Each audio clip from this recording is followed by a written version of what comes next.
இன்றைக்கி நம்மளுடைய சேனலில் டேஸ்டியான எக் ரைஸ் வந்து எப்படி செய்கிறதுன்னு தான் பார்க்க போகிறோம். வாங்க எப்படி செய்கிறதுன்னு பார்க்கலாம். அதுக்கு நான் 1 டேபிள் ஸ்பூன் அளவுக்கு ஆயில் சேர்த்துக்கிறேன். 1/4 டீஸ்பூன் அளவுக்கு சீரகம் சேர்த்துக்கிறேன். சீரகம் பொரிஞ்சதுக்கு அப்புறமா 2 வெங்காயத்தை சின்னதாக கட் பண்ணி வச்சுருக்கேன், அதையும் சேர்த்துக்கிறேன். இது நல்லா வதக்கிக்கலாம்.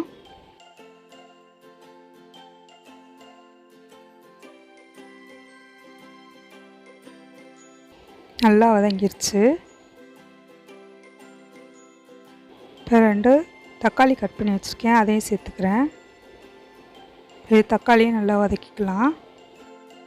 தக்காளி நல்லா மசிகிற அளவுக்கு வதக்கி விட்டுக்கலாம்.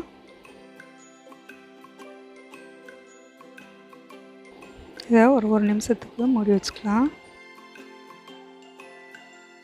இப்போ தக்காளி கொஞ்சம் சாஃப்ட் ஆயிடுச்சு. தக்காளி நல்லா மசிச்சு விட்டுக்கலாம். இப்போ கொத்தமல்லி, புதினா, பச்சை மிளகாய் சேர்த்துக்கலாம். ரொம்ப சேர்க்க வேணாம், கொஞ்சோன்னு சேர்த்தா போதும். ஒரு பச்சை மிளகாவை பொடிசாக கட் பண்ணி வச்சுருக்கேன். இப்போ 1/4 டீஸ்பூன் அளவுக்கு மிளகாய்த்தூள், அதையும் நல்லா எண்ணெயில் வதக்கிக்கலாம். இப்போ எல்லாமே நல்லா வதங்கிருச்சு. இப்போ நாம் வந்து முட்டை சேர்த்துக்கலாம். 2 முட்டை சேர்த்துக்கிறேன்.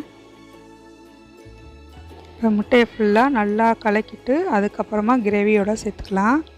நம்ம கிரேவியோடு சேர்த்துட்டு நம்ம இது பண்ணோம்னா அப்படியே ரொம்ப சதன்னு இருக்கிற மாதிரி இருக்கும்.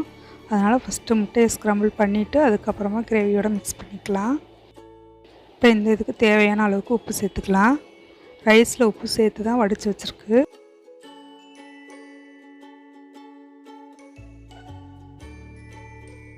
இப்போ நான் 1 கப் அளவுக்கு ரைஸ் சேர்த்துக்கிறேன். இது பாஸ்மதி ரைஸில் கூட பண்ணலாம். நான் வந்து சாப்பாட்டு ரைஸில் தான் பண்ணியிருக்கேன். இப்போ இதை நல்லா கிரேவியோடு மிக்ஸ் பண்ணி விட்டுக்கலாம்.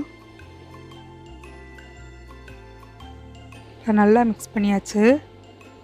நீங்களும் உங்கள் வீட்டில் ட்ரை பண்ணி பாருங்கள். எப்படி வந்ததுன்னு உங்களுடைய ஃபீட்பேக்கை மறக்காமல் சொல்லுங்கள். 1/4 டீஸ்பூன் அளவுக்கு பெப்பர் சேர்த்துக்கலாம். இதை நல்லா மிக்ஸ் பண்ணி எடுத்தோம்னா நம்ம டேஸ்டியான எக் ரைஸ் வந்து ரெடி ஆகிடுச்சு. என்னோடய வீடியோ உங்களுக்கு பிடிச்சிருந்தால் லைக் பண்ணுங்கள், ஷேர் பண்ணுங்கள், சப்ஸ்கிரைப் பண்ணுங்கள். கூடவே பெல் ஐக்கானையும் கிளிக் பண்ணுங்கள். இப்போ நம்மளுடைய எக் ரைஸ் வந்து ரெடி ஆகிடுச்சு.